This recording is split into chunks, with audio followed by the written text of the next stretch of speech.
was tremendous. I heard you were sold out for the pierogi supper. Yeah. We were sold out for the pierogi supper. We had 16 teams for the tournament. We could have had 24, but 16 was plenty. That's a perfect draw. Yeah. Well, who won it? A guy from Devon, Beaumont area. Oh. He goes to every tournament, him and his buddy. Oh.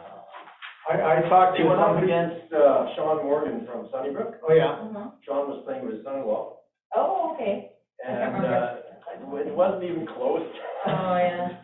Oh, so you had professionals coming around. I didn't even know there was cornhole professionals. I talked to some people there Yeah, afterwards, and they yeah. said they'd love to come, like people from Edmonton and that. right? There's a bit of a following for that. Yes, and this guy that won, normally you know, he talks like this. He That's just your goes with counterpart? hip and, Yes. but it Your would, boss, okay. it would turn like this. Oh, my. Hey. Looks like And his she's in- partner was at the other end, like watching, he said, well, we need a one here, okay? Sorry, guys, real quick. Can I get One. an audio test? Can you guys hear us? Yeah. Okay. Yep. John, You bet. yeah, okay. Thank you very much. Let's just, if you guys just want to say something real quick so we can see how loud it is. Sure, I'm happy to start. Just for everybody's record, I think I work for Jeanette as opposed to vice versa. So, Oh, did you hear her say that? No, Okay. it's okay, we're not starting yet. I just want to make sure the audio levels are high. Can you hear me? Oh, yeah. Yeah, Okay. Yeah, I'm having a hard time with the glare off your glasses, but we'll get it right. And it does look pixely not on the No, but computer, the recording. No, I just printed it off because it's online, so I just printed it off. Well, he emailed. But it is online. No, he emailed about 15 minutes ago saying he can't make it. Oh, he's not gonna. Or ask them to print it out tomorrow maybe. I don't know. Geez, I could have been working a hockey game. Right, yeah, for us. Yeah, we have a forum. Good day? Good forum. What was that? Oh, of course, yeah. With them? And look on the website here. Yeah, you can look on it at your phone. What was the, If you go right to the town. I have other things to do And then too. you go to council. So do I. Oh, sorry. Not quite, yeah. So I'm I think the roads are good today. Were they? I was at a meeting in Red Deer this afternoon and I came here and roads are better going home Town yesterday. authority? Tuesday night they were horrific. Yesterday they were horrific. Yeah. Highway 2 was just flare ice last night. Yeah.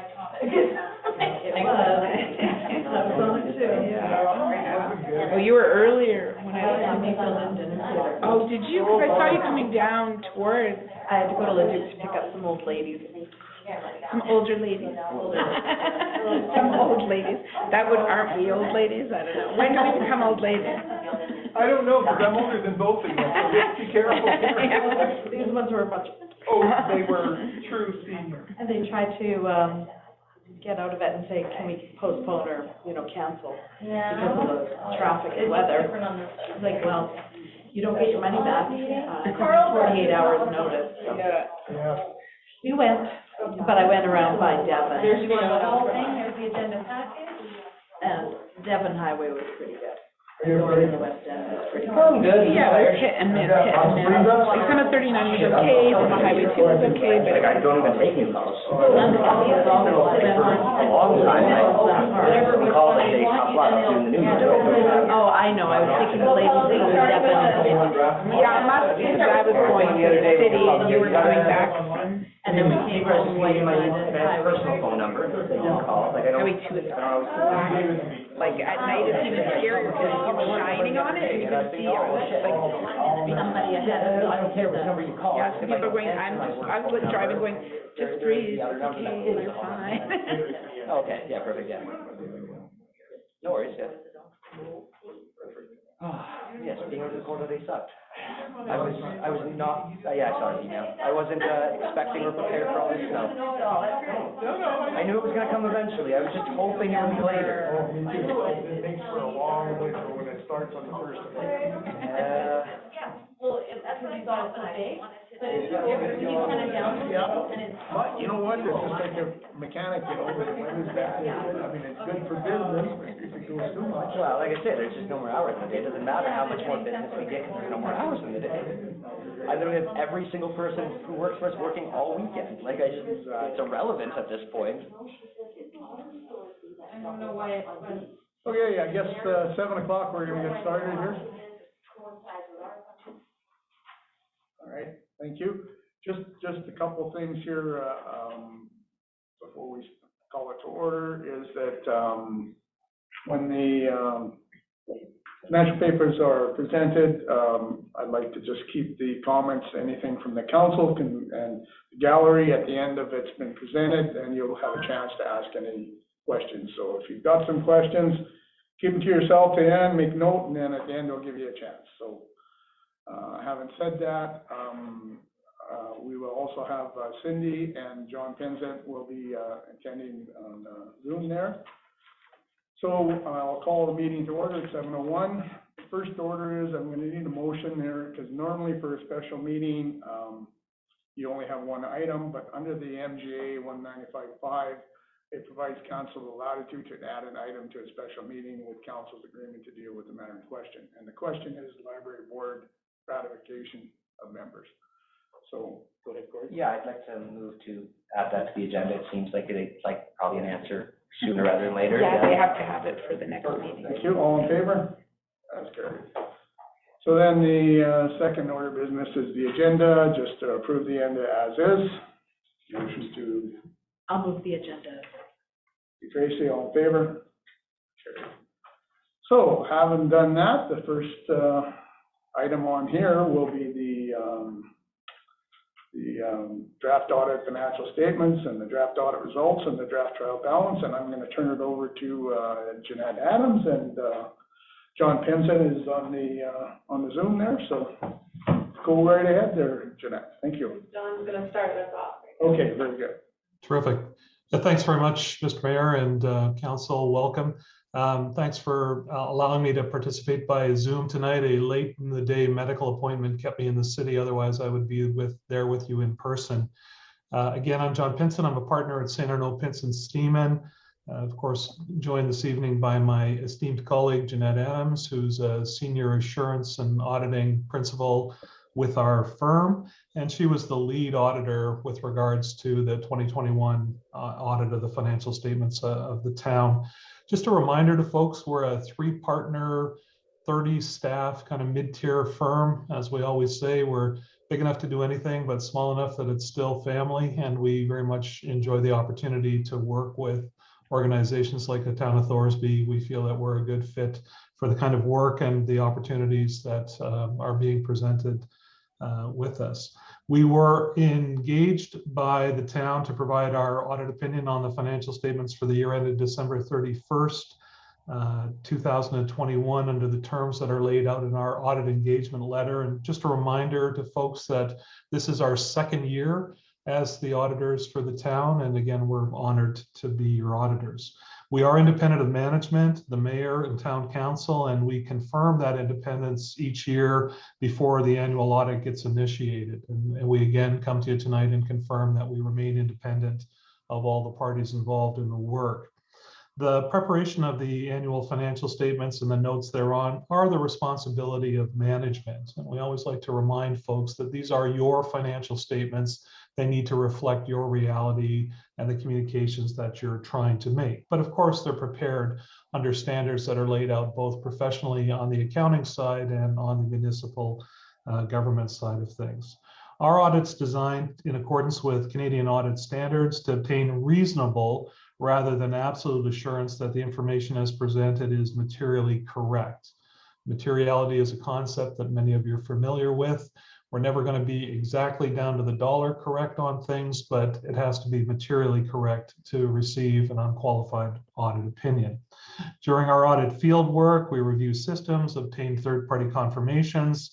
We test policies and procedures, examine support for both the revenue side of your business and the expenditure side of things. We look at correspondence, and we ensure basically our job is to make sure that the underlying information supports the financial statements that are being presented here tonight for your consideration and approval. Naturally, we work closely with management in the preparation of the financial statements, Then we also help them in terms of the compilation of the firm report that is filed with municipal affairs. The mayor and town council have a fiduciary responsibility to provide oversight of the financial activities of the town, including the creations of annual budgets, being the recipients of regular financial reporting, and ensuring that the appropriate checks and balances are in place to effectively manage the financial affairs of the town.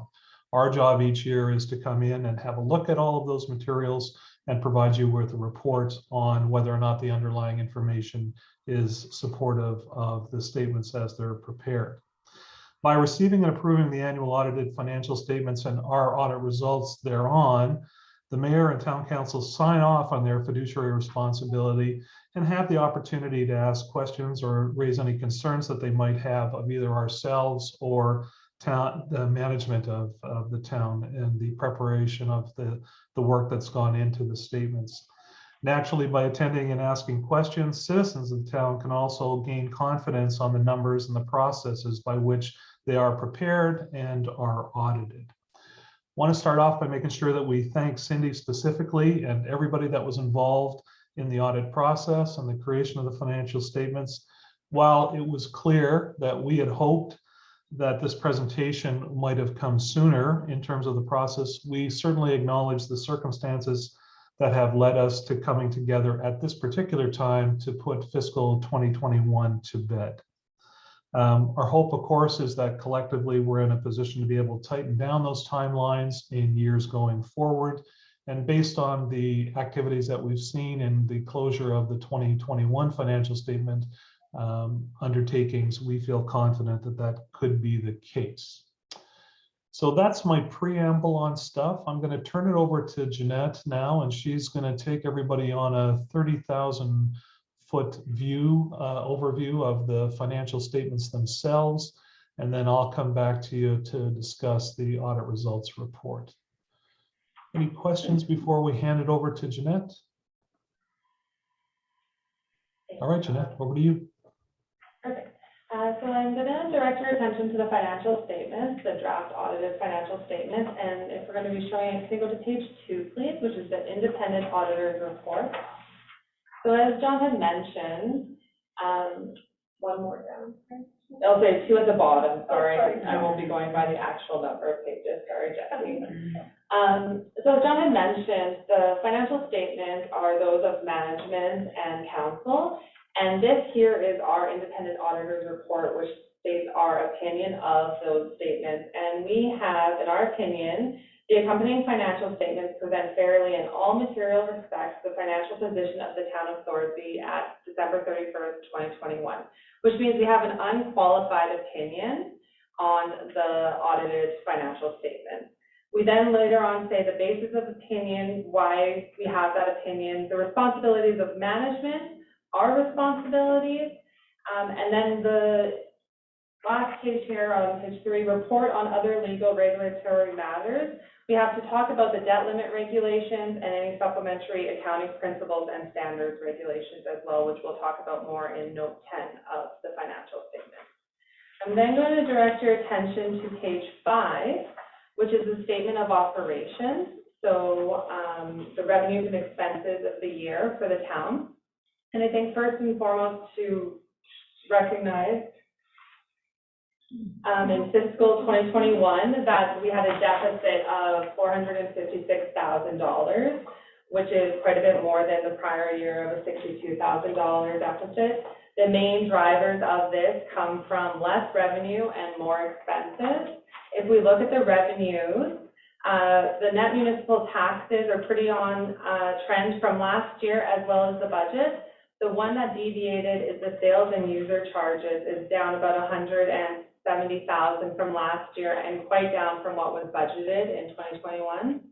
And then all other revenues were pretty close to what was either last year or what was to be budgeted for a total of $2,714,000 of revenue. When we go down to the expenses, the ones to really draw attention to would be the roads, streets, walks, and lighting increased by over $100,000 in the year. But as we can see, that was budgeted. We knew that these repairs to some of the roads were coming. And I think it's the septic tank, is that, or the Gas tank, yeah. The gas tank, that is also was a repair and maintenance in the year. Another one to look at is the water supply and distribution. That went up by 100,000 more than last year, as well as more than 100 or just under 150,000 more than what was budgeted. Parks and Rec as well went up more than 55,000, and which was quite substantially more than what was budgeted as well. So in total, expenses were $3,431,000. We have the government transfers for capital, so when the government is giving money that then is used for capital expenditures, that amount was $260,928 to get us to the deficit for the year of $456,000, which is quite a swing from what was originally budgeted for the 2021 year. I'm going to then bring you forward to page 4, which is the statement of financial position, which is really a snapshot of where the town was on December 31st, 2021. So as you can see, we're almost 11 full months past this, but on December 31st, 2021, there was strong liquidity position for the town. The taxes and grants in place of taxes went up about $55,000 in the year. Trade grants and other receivables, that's the GST, any trade AR, that went up almost by double. The provincial government receivables, that's just some MSI and the gas tax fund that's receivable as of year end. And then the other local government receivables is the county of Leduc has an amount of $240,000 that is still yet to be received by the town. The total financial assets are $2,761,902. We can see a large swing from accounts payable and accrued liabilities. This comes from the trades payable at year end. They were quite a lot more than they were in years past. We have some settlements that were accrued. They were accrued at year end because they were paid out in fiscal 2022, and now that we're so far out that they had come to be settled, we were able to accrue them for the 2021 year. So a lot of, I'm sorry. Like the payables, so there was a lot of payables at the end of the year? If we want to quickly flip to note 3, which is on page 15. This is the amount of expenses to be paid at year end. In 2020, it was just shy of 50,000.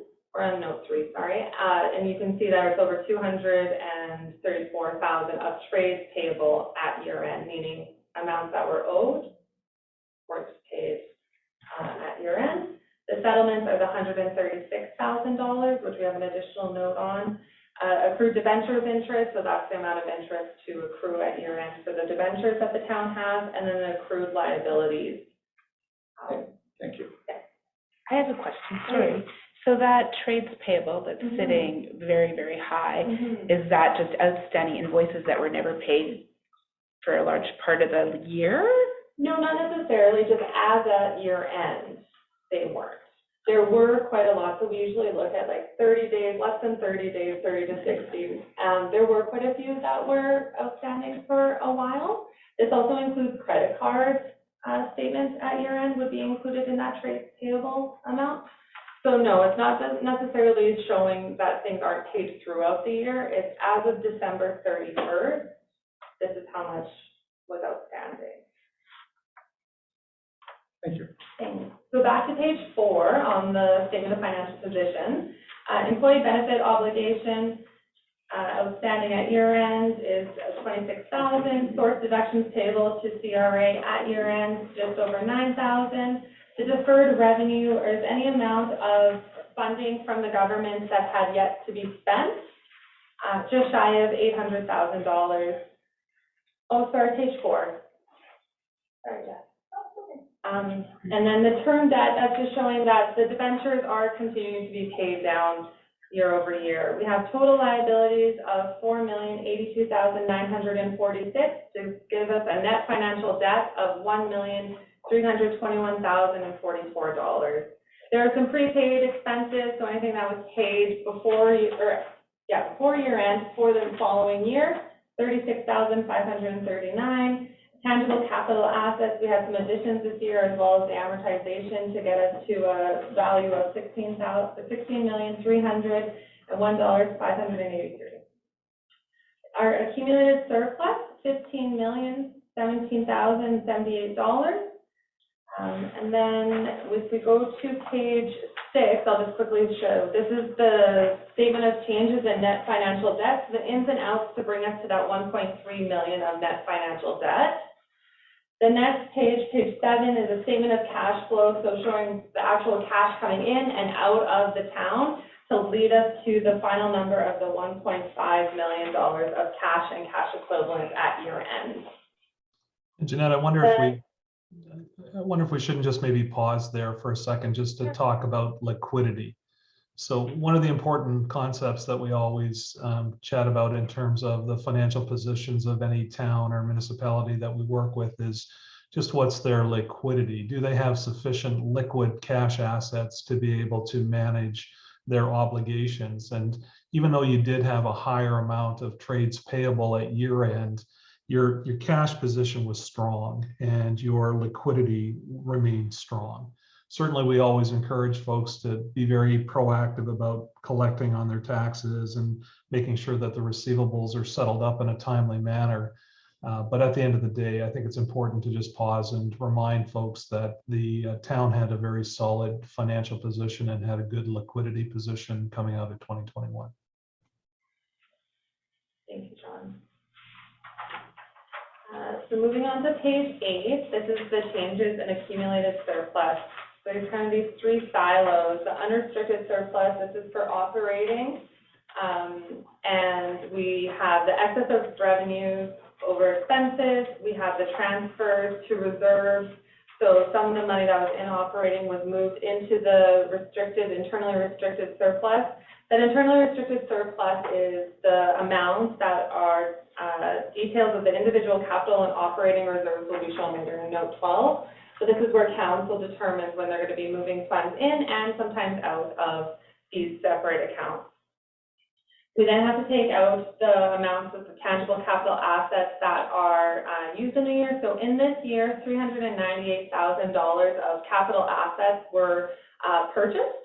We have the annual amortization expense of just shy of $700,000. In the year, $247,000 of long-term debt was repaid, and then we have a small $37 adjustment to the numbers to work.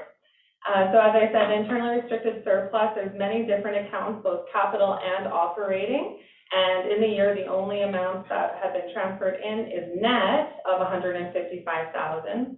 And then the equity and tangible capital assets is really just showing kind of the value in those tangible capital assets. We have the beginning balance. We have the amounts that are added in the year as additions. We reduce it by the annual amortization expense, the long-term debt, and then we have a final amount of $13,462,000. A big portion of on the next page, sorry, Jesse. A big portion of this audit is the tangible capital assets and their allocation. So we have the land, buildings, engineered structures, machinery and equipment, and vehicles. In these details, we can see that $342,000 were engineered structures, so some of the roads.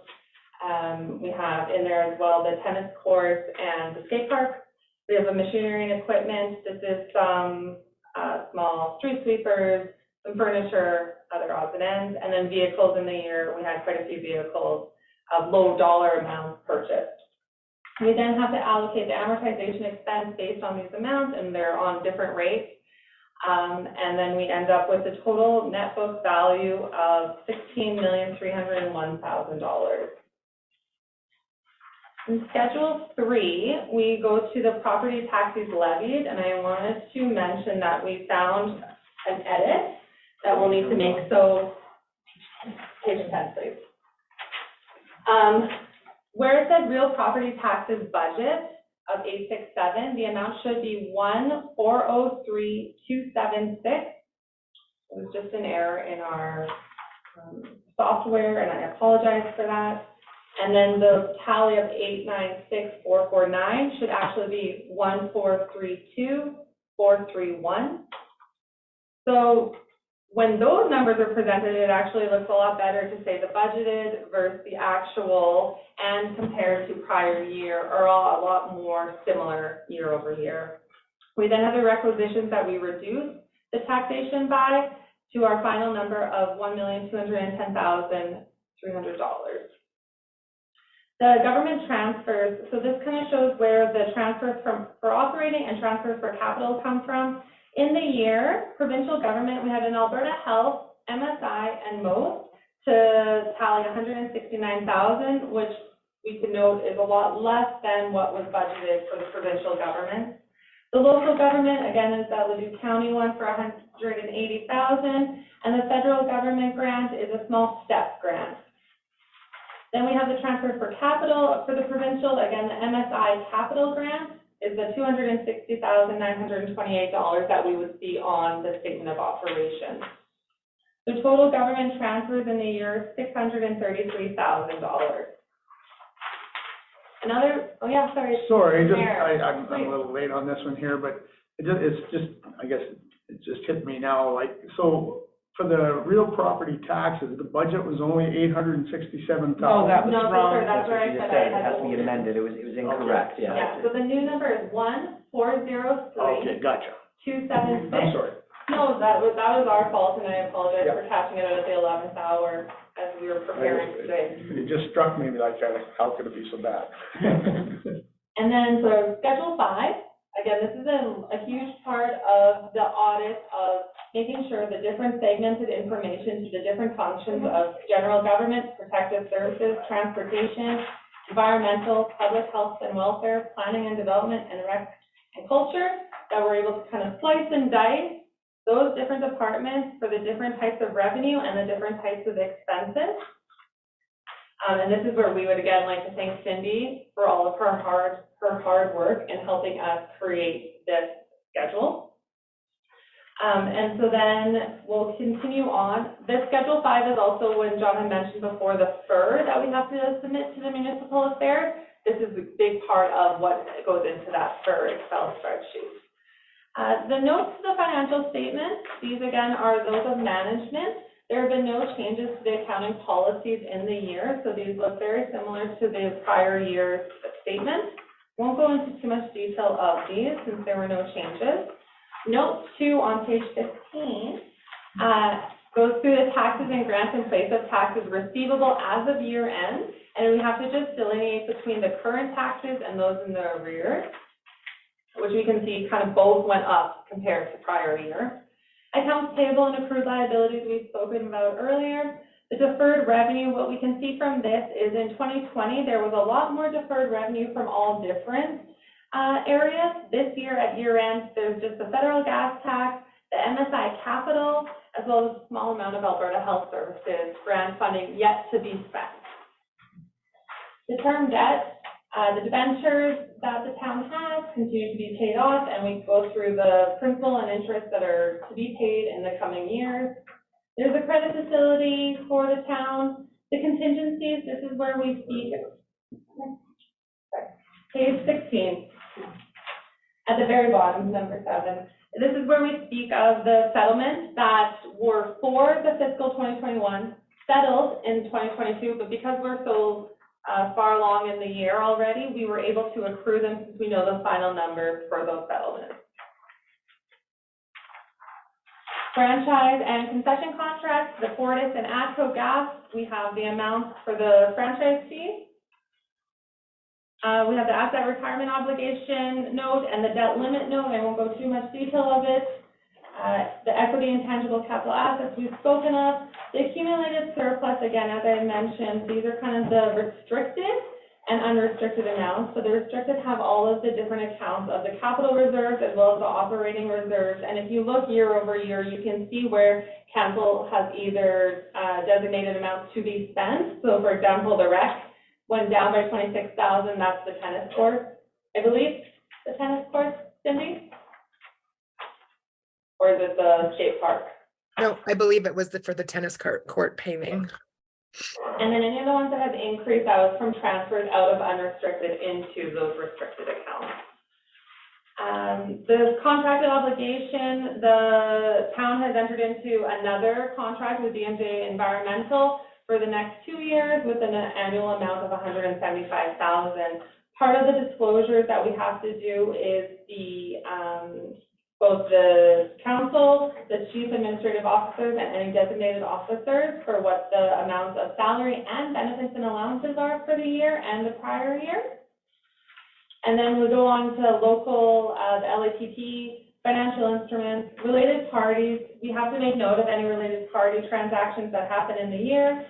The budget figure, so we actually noted that we don't have an official budget approved, but we were able to say that the interim operating and capital budgets were presented, as well as the property tax bylaw was approved by town council in May of 2020-21. Comparative figures, sometimes things change. The numbers themselves don't change, but how we allocate them and segment them can change. COVID-19, we're hopeful soon enough that we're not going to have this note in the next year, but as of December 31st, 2021, it was still impacting some things. And then the last note would be the approval of financial statements. So as soon as council decides to approve the statements, we would then change the date to that date. So I think now I can ask if there's any questions from council or anyone else. Anybody in the council have any questions? How about the gallery? Now's your time. No? You know, to me, this is just a blur. No, seriously, because this is the first time I've seen this. I tried to download it on my phone. There's no way I could download all of this stuff. So to me, this is a blur. So I just highlighted a few things. And on page 16, item number 7. $136,000 for claims settled after year end. I know that's a personal kind of thing. What is that all about? People that pay taxes would like answers. Are we allowed to give that out, or is that's committee of the whole meeting, or what? That's a FOIP, It's legal. yeah. Yeah, it's stuff that's done under FOIP, Sam. So it's settlements and stuff that we've paid, that's all just exactly So what if he you do said. something under FOIP, you can actually go and retrieve it through through FOIP, correct? Mr. Mayor, if I may, the legal settlements that we can't disclose, they were employee, great question, they were employee settlements from carried over from the past administration, and they were settled this year. So no one in the public knows that. Well, I think everybody knows it was staff. Yes, 100% Councillor. They know it was staff issues, but because there was union grievances involved, there was legal issues, there were settlements, we're under legal constraints to disclose. Understand. I have a few more things highlighted, but maybe somebody else has it. Yeah, go right ahead. I can't find it because I'm looking. Maybe I'm not understanding things, but I just have a question. You said that liquidity, our cash position is strong and everything, but then we're showing that we had a deficit of $456,000, and is that two totally separate things? Yeah, John, do you want to speak to that? Yeah, sure. So when you look at what the town has been able to accumulate in terms of its internally restricted and unrestricted funds, those are effectively the cumulative surpluses of many years. If we turn to that particular schedule, which would be on page, let me just get to that. So on page 8, where we talk to the continuity of unrestricted surpluses. So unrestricted surpluses are funds that council can make decisions about. They can incur expenses or approve programs that they can do as they choose to in terms of the direction that they have received from the citizens. Internally restricted surpluses are amounts where council has said, hey, we have surpluses, but we want to make sure that we've allocated money for future considerations. Oftentimes, internally restricted monies are where council says we have to have a sufficient amount of operating funds to be able to continue the activities of the town for a period of time. And so those two balances of about $1.5 million are what is effectively the town's cushion in terms of what it can operate in the future of. Now, you lost almost $500,000 in 2021. If you ran 3 more years losing that level of money, you would be out of cushion. You would have no further surpluses to deal with. And so a conversation that's often happened at council, town levels with organizations that we deal with is, what is an appropriate level of cushion that we need to have? And so from our perspective as auditors, as long as you have more than 1 year of operating cushion, you're fine. But often municipalities don't feel that that's sufficient. And so they, just as is the case here in the town of Thorsby, they have multiple years of effective cushion. Now, you weren't anticipating that you were going to lose as much money as you did in 2021. And, I'm assuming that the town doesn't anticipate to carry those levels of losses in the future. But if you did, you would still have a 3-year runway to be able to continue to operate at those levels of losses. The $500,000 that you lost in 2021 was a historical high. We wouldn't anticipate that you would run historical highs for multiple years. And so that's the concept of surpluses and how much cushion you have. Does that help? Yes, thank you very much. So for an overall quick highlight of it, that $400,000 and some thousand deficit, what were the key parts of that? Less sales, and user charges for revenue, so about $200,000 less than that.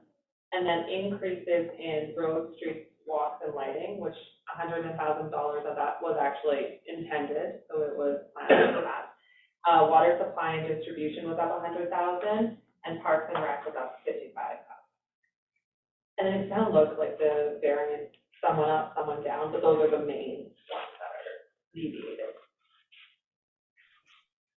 And just a reminder, 2021 was still a full COVID year.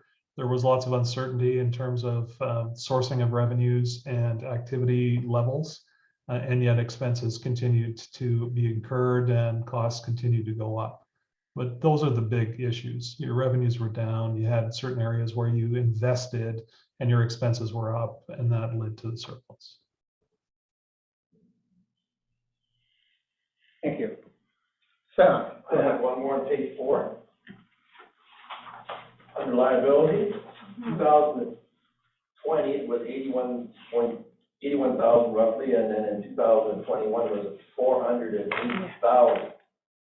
Why the discrepancy there? What? So if you go to page 15, so again, that 81,000, the 408,000. Still trying to find 15.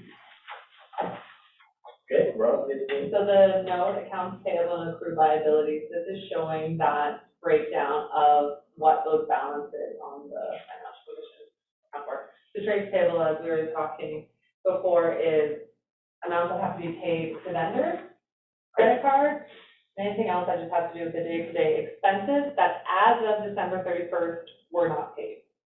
The settlement payable, so that 136,000 that we were talking about earlier, as of year end was payable, and then it was subsequently paid in fiscal 2022. The accrued debentures interest, very similar year over year, and then any accrued liabilities, so expenses that were for 2021 but were accrued from the next year. I think it's important to note that most of this is timing differences. When you're on top of your game financially and you're processing on a regular basis, you can have your trade payables, driven down. You have the funds to be able to pay. If you were processing on a timely basis, you can have your payables low coming out of any year end.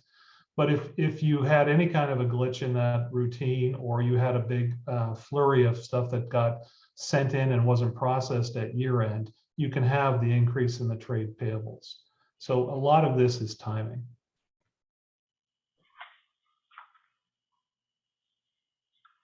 Thank you for that. Sam, anything else? Anybody else? My page is all got messed. Yeah, exactly. John is exactly right. It's timing. You got to pay them. It's not, it's something that. I'm just wondering. Yeah. Why discrepancy of close to $300,000? Yeah. So there was $300,000 of the bill that came in at a later point or whatever. Correct. All right. If not, I guess, How's done? thank you very much, Matt and John, I thank you very much for your hard work, and, I know it was, certainly, a long time coming, and, you had to create a lot of stuff, but, I think, we certainly appreciate it for the town, and, I think, the numbers, speak for themselves, so. We don't discuss the recommendations or anything like that. So John will now speak to the Okay, audit results Okay, document. If that's okay, if anyone has any other questions, Nope, I think we're good. take it away, sir. Yeah, so our audit results document, so the financial statements speak to the numbers. The audit results document really speaks to the process and then process improvement with regards to how those numbers are built. Again, this document takes and then provides some representations from both sides of the equation that are important in terms of the fiduciary responsibilities that both the mayor, council, and ourselves have. And so we create this document. It's a fairly vanilla document in the sense that the representations that are in it are certainly the ones that you'll see year over year over year. What's really important and what we wanted to highlight is the internal control recommendations that we made. But let's just quickly go through the full document itself. So on the first page, it just again reminds everybody that we're going to issue a unqualified audit opinion. That's the best opinion that we can give, and that's what you want to have. And certainly that's what Municipal Affairs is hoping that they're going to receive on your financial statements, is an unqualified audit opinion. When you move on to page 3, we do talk about any kind of significant audit adjustments or disclosures, and there were no significant unadjusted entries that arose from the audit. We worked very close, hand in glove, with management, with Cindy, to be able to ensure that anything that arose through the audit was corrected in the financial statements.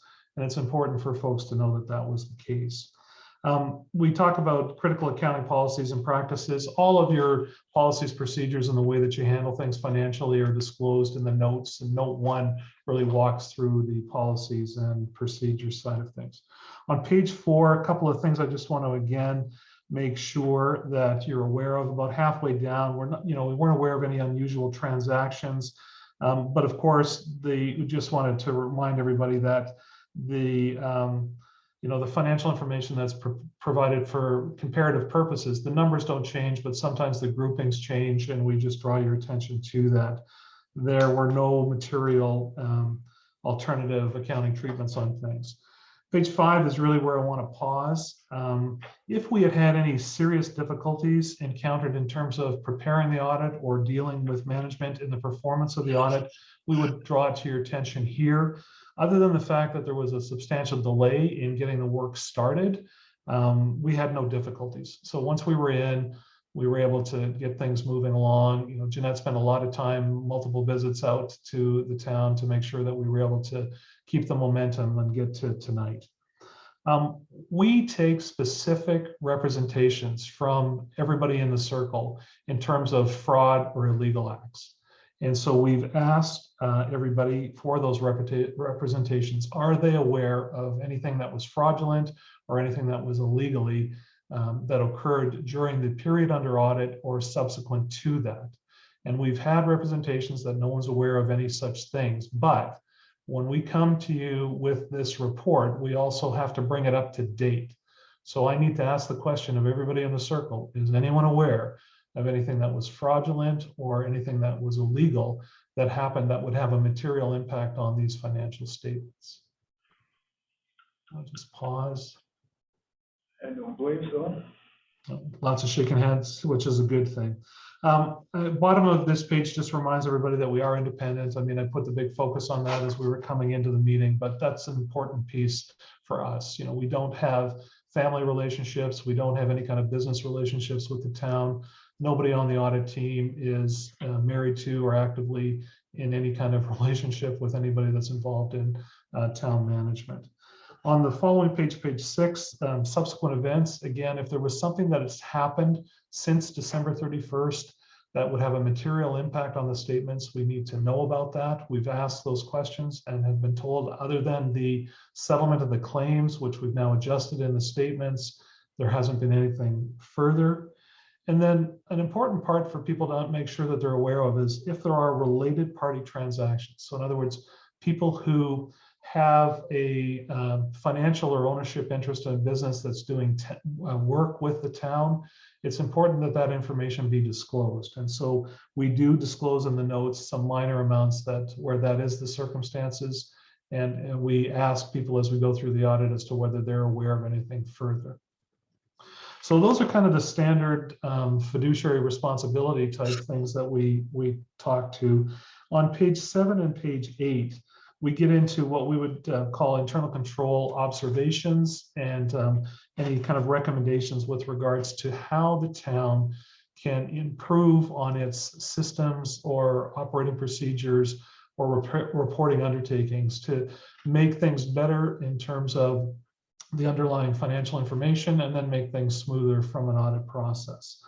And so there are a number of different things that we have observed as part of this year's audit. A lot of it are things that we see in many other municipalities. Whenever you have documentation concerns, when it's hard to come by information about vendors, or whether there are grants that have been settled out or received that we struggle with documentation, we often make a representation about have to try to find ways to improve the implementations of process that help you capture that information. Goods and services tax is a big issue for all municipalities, and we make some observations here with regards to just the timing on the GST from 2021 and the ultimate filing and settlement of that GST. Audit process is really drives around the fact that the town uses 2 separate databases. That's not unusual for other municipalities. Obviously, when you have 2 separate databases driving 2 separate activities, if you don't merge those or counter check and balance those, you can run into some challenges. And so we wanted to make sure that folks were aware that we want you to proactively look at whether or not it's necessary to maintain those 2 databases independent on your financial activities. If it is, that's fine. It does create some additional challenges for everybody involved. A couple of classification errors, that's not something that's dramatically of concern to us, but we want to make sure you're aware of them. The segregations of duties, this is always an issue inside of organizations where you have staff that are doing multiple tasks that put them in a position where they could potentially have incompatible activities that are under their responsibility. What it really comes down to is you have to be careful about how you allocate activities amongst your staff that you have available to you. But most importantly, when you have segregation of duty issues, you need to make sure that that leadership, council and the mayor are leaning in and doing oversight that allows them to be completely aware of the activities and are sensitive to the fact that they have to be providing oversight when you do have that segregation side of things. Observation about bank reconciliations, capital registers, again, those are pretty standard. We see a lot of that. We do have some specific recommendations with regards to payroll and employee contracts and ensuring that those are addressed. And the last one is just the bigger picture item of approval of the budget. Municipal Affairs has an expectation that you will formally go through a budget exercise, that you will formally approve a budget. And we saw it informally through the 2021 undertakings, but we just want to make a recommendation that you work hand in glove to make sure that that process is formalized, documented, and that there is a formal approval by council of the budgets on a go-forward basis. So that's a pretty quick kind of skate through all of those things. One of the things we want to make sure is that Cindy has the opportunity to let you know internal control observations flow on a continuum. we see things, we bring them to your attention, your team looks at them, makes the improvements, and then in the following years, we can report on those improvements as they're going. Obviously, when we're going through the audit and we see these things, we bring them to Cindy's attention. She looks at them immediately, makes some determinations as to what can be done and what can't be done, and then starts on that journey of the continuum of improving those processes. So it would be unfair for us to come to you tonight and say, hey, here are all these things that we observed, without giving Cindy the opportunity to say, hey, you know what, we've actually done some good work to be able to address these issues. So Cindy, I just wanted to make sure you had time on the floor to be able to say if there were things that you wanted people to be aware that you've made proactive improvements in these areas. Thank you, John. Yeah, I'll just go through them kind of like you did one by one. So with the documentation process and ensure consistent collection, documentation of approvals and filing, we have a system, and now you can find any document in the filing cabinet where it belongs with the appropriate documentation, signatures, check backups, and you can pull them as they're all filed by vendor. It's quite simple and quick and easy. The GST, I have attempted to get access to CRA. However, Mayor Darrell is not listed as a signing authority with CRA, so I have to contact them to find out who I need to get or how we go about changing that.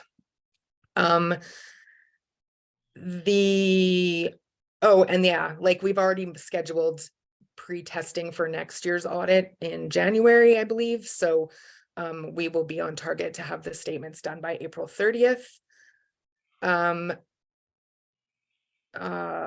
The interim financial statements be reviewed quarterly. This year that's been a little bit difficult just because I've been so busy trying to clean up 2021.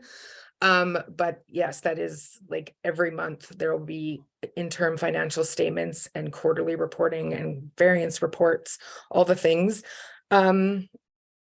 Segregation of duties has already been addressed. Donna signs things, I enter them, I cut the checks, then mayor and council signs them. So there's multiple people involved in the process. Month end and year end bookkeeping and reporting procedures will be implemented. This year again has been tough. I haven't been able to do a bank rec yet because I haven't had the proper numbers to roll forward into GP, as 2020 wasn't even closed in GP. So now I have to make sure 2020 is correct, and then 2021 is correct, and then 2022 can go forward. With the capital assets, Jeanette and I have already talked about that. And yes, I will get it from her and we will keep maintaining it and it will be up to date all the time. Employment contracts, we have already started going through the employee files to ensure that all the documentation that is correct needs to be there. And payroll is now not filed in the employee files. It's filed somewhere else to keep it separate and easy to locate. And the budget, yes, for 2022 was approved formally, and that will be done on a go forward basis. And the accounting software, I think I missed that one. We are no longer using two. We are only back to GP, so that this will not be an issue in the future. Thanks, Cindy. I mean, again, it's a continuum. We have to report on what we saw in the 2021 financial statements, but as Cindy's articulated, process improvements are already well underway.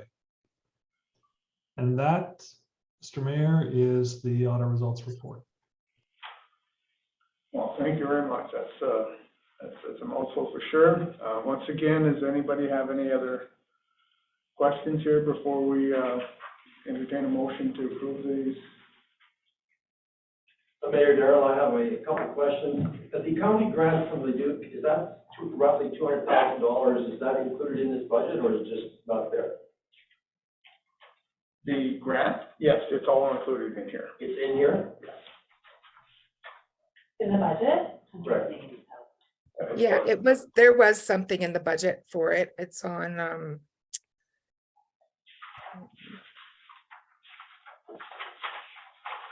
I think it was included in her grants for operating. On page 10, $243,000 was budgeted for the local government grant. Did we get it? It's a question. So we have accrued 180,000, and part of that is made up of the amount receivable on page 5 of the, page 4 of the statement of financial position, and I think Cindy can speak a bit more to that. Yeah, in discussions with the county, last year they did not approve the budget that was presented to them because it was at a very high level and lacked significant detail that they required. But in discussing with them, when they get the statements from the auditors, they will look at them if they are reasonable and we can answer any questions that they have regarding them, then they are more than happy to give us what is in the agreement. If we can't answer them or they don't agree with the expenditures, I already know they will not cover any capital that was spent. So it would just be the 59.8 or whatever the percentage is, I can't remember off the top of my head, for the operating budget. So I went through when we had to accrue after speaking with Dean from the county, and I did a quick calculation on what I thought that they would cover, and that's where we came up with the 180,000, and that would include the money for the library and FCSS. Thank you very much. I have one final question. When I was on school board, I always asked this question. We used to handle like $150 million budget. I was Sean and myself. We handle millions of dollars. And my final question to the auditor at our meetings was this. If we had to write a check today, could we write a check or are we in the deficit? I think the answer is you could write a check. You know, you have sufficient surplus, both internally restricted and unrestricted, to be able to write a check today. I think, Sam, they had said that we're sitting at about 1.5. So if we ran at that deficit for the next 3 years, then we wouldn't be able to write that check. So we're above water, and that's a good thing. And the reason I'm asking this question is, you know, talk with the way things are, you know, how people talk at the coffee shop, et cetera, that we're in a hole, we have no money, et cetera. We have money. We have some odd million, right? You said 1.2? 1.5 million dollars that we could use for whatever emergency things. So we are not broke. No, but as long as if it would have continued. Absolutely, I know. Yeah. But we could carry on as. And we did raise the taxes to get to some of that too, right? Oh, I see. Or this is previous year? Yeah. That's yeah. We haven't gotten there yet, forget it.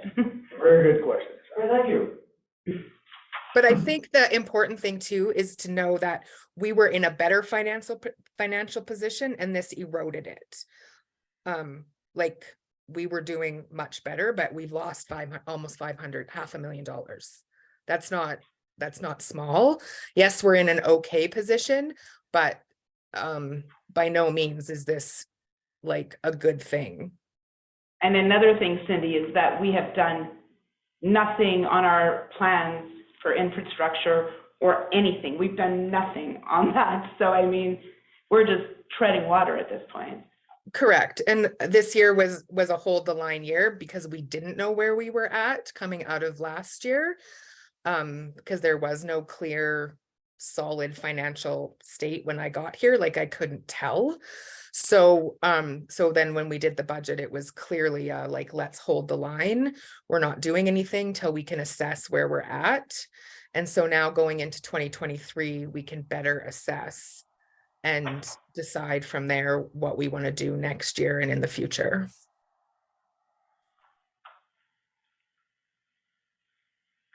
All right, thank you very much for those comments, Cindy.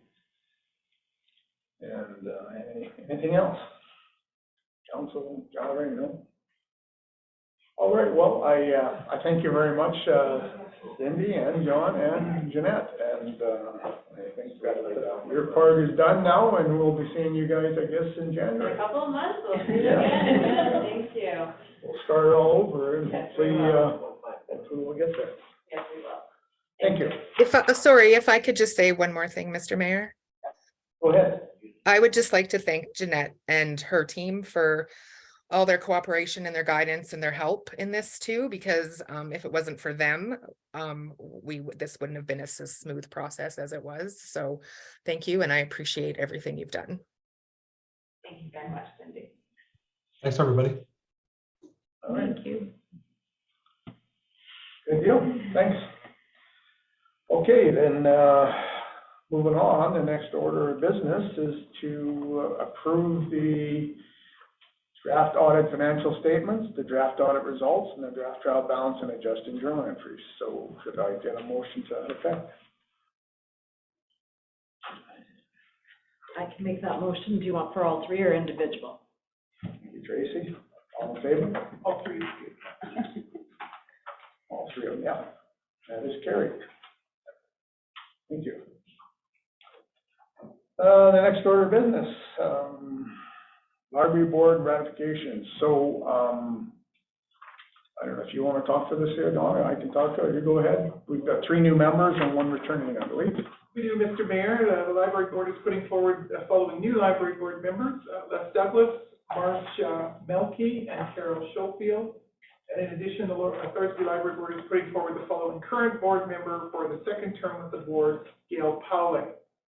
And during the September 21-22 library board meeting, the library board accepted letters of resignation from library board members Tamara Ceriella, Meg Miller, and Mary Jablonski. Mary Jablonski's 15 years of service on the library board is phenomenal.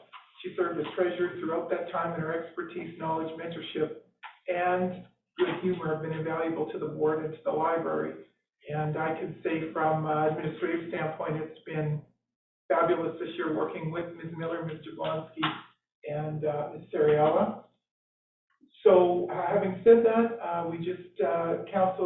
we were asking council to approve the 3 new board members, and in the second motion, the current library board member for the second term.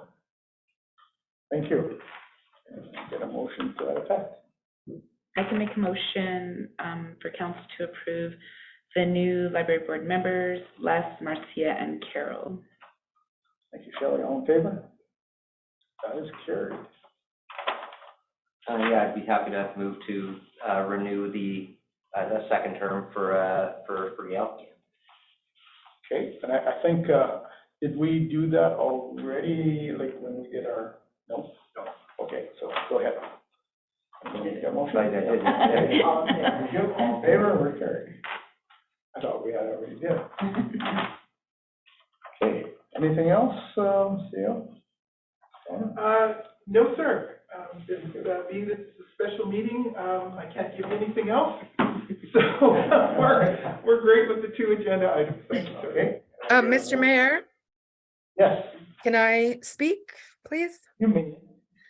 Okay, so Mr. Mayor, through to Councillor Corey. On August 23rd, you made a statement insinuating that I was lying regarding my report that night. And clearly the financial statements have shown that I was not lying. And you have not once come to my office to look at the documentation that I have. So now I would really appreciate an apology for insinuating I was lying. And I also think that you owe CA O'Donnell an apology, Town Council an apology, and the Town of Thorsby an apology. And I really don't have anywhere to be, so I can wait for that. I can discuss it with you further at another time. I have no intention of discussing it right this moment. But I've asked for it here, so I would like to discuss it here. You insinuated I was lying in an open forum, so we can discuss it in an open forum. And you insinuate that you have ample documentation for me, and you have never tried to reach out to me to provide it either, so. On that evening, Councillor Corey, I said to you, if you would like to come to my office, I would be more than happy to show it to you. So I opened the invitation to you, and you did not come. We can discuss it at another time if you would like. I invite you anytime. My office is always open, but you haven't been there, so I would appreciate an apology.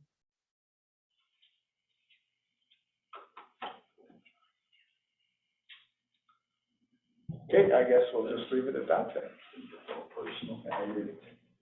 It's Anything else, Cindy? No, thank you very much. I really appreciate everybody. This has been a tough, I just want to make one comment, I guess, that, like we say, once again, to the auditors, and because of the extra work, I believe that we anticipated it was going to be around $11,000, and it's probably going to be closer to 20. Is that correct? Yeah. So I just want to make that point. So that's just because of all the extra work in here, so. And thank you, Cindy. You're welcome. Motion to adjourn. I'll move to adjourn the meeting. Tracy, all in favor? Carry.